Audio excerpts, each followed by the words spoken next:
Hello fans, this is your boy Alex FS. On today's topic, we have a special topic. It's all about psychology. Okay, as a forex trader, you have to know what is psychology. Psychology is very important in forex trading. Okay, let's go there. Remember how you felt the last time you placed an order. Were you anxious to jump or afraid of losing? Did you procrastinate before entering your orders? When you closed out a trade, did you feel elated or humiliated? The feeling of thousands of traders merged into a huge psychological tilt that moved the market. The majority of traders spending most of time looking for a good trade. Once they enter a trade, they don't manage it, but they either scream from pain or grin from pressure. They ride an emotional roller coaster and miss the essential element of winning. The management of their emotion, their inability to manage themselves leads to poor risk management and losses. If your mind is not in a gear with the market, or if you ignore changes in the mass psychology of crowd, you have no chance of making money trading. All winning professional knows the most important of psychology. Most losing amateur ignore it. Okay, friends and students, who knows what I am? Who knows what I am? I am a psychiatric. Often ask whether this helped me as a trader. Good psychiatrics and a good trading have an important principle in common. Both focus on reality, on seeing the world the way it is. To live a healthy life, you have to live with your eyes open. To be a good trader, you have to trade with your eye open. Recognize real trend and terms and not waste time of energy or fantasies, regrets and wasteful thinking. Okay, trading is mostly is for a man, I think so. Okay, let's go there. Brokerage house record indicates that most traders are male. The files of the firms confirm that approximately 85 to 90% of traders are male. So the percentage of male traders among many clients, however, has more than doubled since the origin education of trading for Louis was written 20 years ago. The English language being what it is, he flows better than he or she, or jumping between the two pronouns to make reading easier. I will use I will use the masculine pronoun throughout this book, of course. No disrespect is intended to many women traders. As a matter of fact, I find that percentage of of successful traders is high amongst women. As a group, they tend to be more disciplined and less arrogant.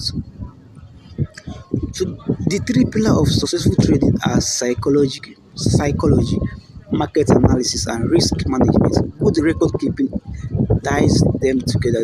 This book will help you learn this essential of all these areas. Part two will focus on crowd psychology of the market. Mass behavior is more primitive than that of individuals. If you understand how crowd behave, you will be able to point to profit from their mood swings instead of being kept up in their emotional tides. Part three will show how many chart patterns reflect crowd behavior. Classical technical analysis is applied to social psychology like pull, taking support, resistance, breakout, and other patterns reflect crowd behavior. Part 4 will teach you modern method of computerizing technical analysis indicator provide a better insight in mass psychology than classical chart patterns. Trade follows indicates help identify market trend while oscillators show when those trends are ready to reverse. Volume and open interest are also reflect crowd behavior. Part 5 focus on them as well as the passage of time in the market. Crowd have short item spent and a trader who relates price change to time gain a competitive advantage. Okay, let's go there. So The odds. What are the odds against you in trading? So why do most traders lose and wash out of the markets? Emotional and mindless trading are big reason. But there is another market. There's another. Markets are actually set up so that most traders must lose money. You can see. So this is the plan of the market. So that set up that we lose money. So the trading industry slowly kills trader with commission and slippage. You pay commission of entering and exiting trade. Slippage is different between the price at which you place your order and price at which it gets filled. When you place a limit order, it's filled at your price or better, or not at all. Place when you when you feel eager or to enter or exit and place a market order, it's often filled at a worse price than prevailed when you place it. Most amateurs are unaware of them of one done by commissions people, just as the mid peasants could not imagine that tiny invisible jams could kill them. If you ignore slippage and deal with a broker who change high commission, you're acting like a peasant who drink more from a communal pool during a cholera epidemic. The trading industry keep draining huge amounts of money from the markets. Exchange, regulatory brokers and advisors lives off the markets while generation of traders keep washing out markets need a fresh supply of laws. Just a builder of the ancient pyramid need a fresh supply of slaves. Losers bring money into the market. This is necessary for the prosperity of the trading industry. Okay. Winners in a zero-sum game make as much as losers lose. If you and I bet $20 on the direction of the next 100 points move in down, one of us will collect $20 and the other will lose $20. A single bet has a component of luck, but the more knowledgeable person will keep winning more than losing of a period of time. People buy the industry propaganda about trading being a zero-sum game. Take the bat and open the account. They don't realize that trading is a minor-sum game. Winners receive less than what losers lose because the industry drain money from the market. For example, a roulette is a casino in a minus game because the casino sweep away between 3 and 6% of their every bet. This make roulette on winning in the long term. You and I can't get into a millions game if we make the same $20 bet on the next 100 points move in the down trade brokers. When we settle, the loser will be at 23 and the winner will collect only 17, while the two brokers will smile on their way to the bank. Commission and slippage are to the traders that debts and taxes are at all for us.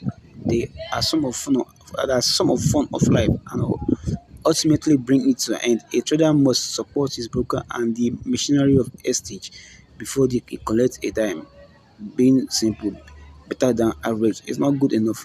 You have to be head and shoulder above the crowd to win a minus sum game. So commission have become more similar in past 2 decades. 20 years ago, there were still brokers who charge one-way commission of between half a percent and 1% of trade while buying 1,000 shares of GE at a $20 a share. With a total value of $20,000, would have sent you back $100 to 20 on the way in and again on the way out.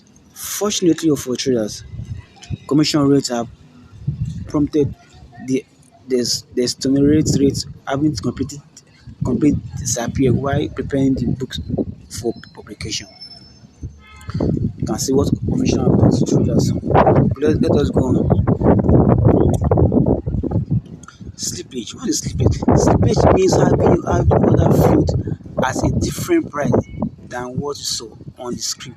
When you place your order, it's like paying 50 cents for an apple in a grocery store, even though the posted price is 49 cents. A penny is nothing, but if you are buying 1,000 apple of 1,000 shares with a penny slip, it will come to $10 per order. Okay, probably greater than your commission. There are two main types of orders: markets and limits. Your slippage depends on which this type you use. A limit order says, "Give me that apple at 49 cents." It guarantees the price, but it doesn't guarantee a fee. You will pay no more than 50 cents, but you will end up without the apple that you wanted. A market order says, "Give me that apple." It guarantees a fee, but it does not guarantee the price. If the price of apple are rising when you place your order, you may well pay more than you saw on the screen when you push the button and you make it by slippage. Slippage on the market order rises with market volatilities. When the market begins to run, slippage goes through the roof. Do you have any idea on how slippage costs you? There is only one way to find out. Write down the price at which you place a market order, compare it with your field, and multiply the difference by the number of shares or a contract. Needless to say, you need a good record keeping system, which a spreadsheet with the common of each of the following number. We offer such a spreadsheet to a trader as a public service. Okay, guys. Okay, guys, we have come to the end of the video. Please subscribe, share, comment, and turn on the bell notification. So we'll continue on the next video. Thank you.